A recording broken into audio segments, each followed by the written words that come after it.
Donald Trump America అధ్యక్షుడిగా బాధ్యతలు తీసుకున్న నాటి నుంచి కొత్త నిర్ణయాలు తీసుకుంటున్నారు. ముఖ్యంగా వలసదారులను పంపించేందుకు కఠినంగా వ్యవహరించారు. మరోవైపు అమెరికా వీసా దొరకడం కూడా కష్టతరం చేశారు. తాజాగా అమెరికా ప్రభుత్వం భారతీయ విద్యార్థులకు మరో షాక్ ఇచ్చింది. సాధారణంగా విద్యార్థులు క్లాసులు ఎగ్గొట్టడం జరుగుతుంటుంది. అమెరికాలో ఉండే కొందరు విద్యార్థులు ఉపాధి కోసం బంక్ కొడుతుంటారు. ఇంకొందరు వివిధ పనుల కోసం క్లాసులకు వెళ్లరు. అలాంటి విద్యార్థులకే వార్నింగ్ ఇచ్చింది అమెరికా ప్రభుత్వం. క్లాసులు ఎగ్గొడితే ఖచ్చితంగా వీసా రద్దు చేస్తామని ప్రకటించింది.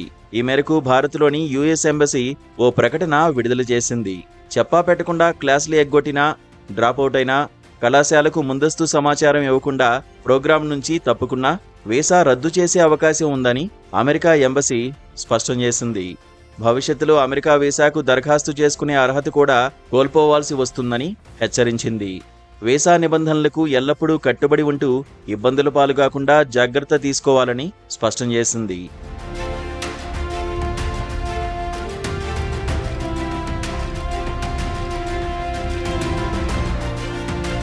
ఇటీవల అమెరికాలో విదేశీ విద్యార్థులను స్వల్ప కారణాలకే భారీ సంఖ్యలో స్వదేశానికి పంపించిన వైనం కలకలం రేపింది. దీంతో విదేశీ విద్యార్థులు అనేక మంది ఆందోళనకు గురయ్యారు. భారతీయ విద్యార్థులపై ఈ ప్రభావం ఎక్కువగా పడింది. పాలస్తీనా అనుకూల నిరసనల్లో పాల్గొనడం మొదలు ట్రాఫిక్ ఉల్లంఘనల వరకు ఏ చిన్న కారణం దొరికినా విదేశీ విద్యార్థులను స్వదేశానికి పంపించేసేందుకు అక్కడి అధికారులు ప్రయత్నించారు. అయితే బాధిత విద్యార్థుల్లో కొందరు అక్కడి న్యాయస్థానాలను ఆశ్రయించి ఊరట పొందారు. హార్వర్డ్కు చెందిన $3 బిలియన్ గ్రాంట్ను ట్రేడ్ స్కూల్స్కు మళ్లించే విషయాన్ని ఆలోచిస్తున్నట్టు ప్రకటించారు. ఇక విదేశీ విద్యార్థులకు అడ్మిషన్లు ఇవ్వకుండా హార్వర్డ్పై ట్రంప్ విధించిన నిషేధం కూడా కోర్టులో బెడిసికొట్టింది.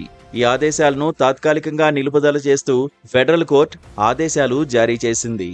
ఏటా దాదాపు 100 దేశాలకు చెందిన సుమారు 6,800 మంది హార్వర్డ్ యూనివర్సిటీలో చేరుతుంటారు. ఒక్క కలంపోటుతో వీరి భవితవ్యాన్ని ట్రంప్ ప్రభుత్వం చిక్కుల్లో పడేసిందని యూనివర్సిటీ మండిపడింది.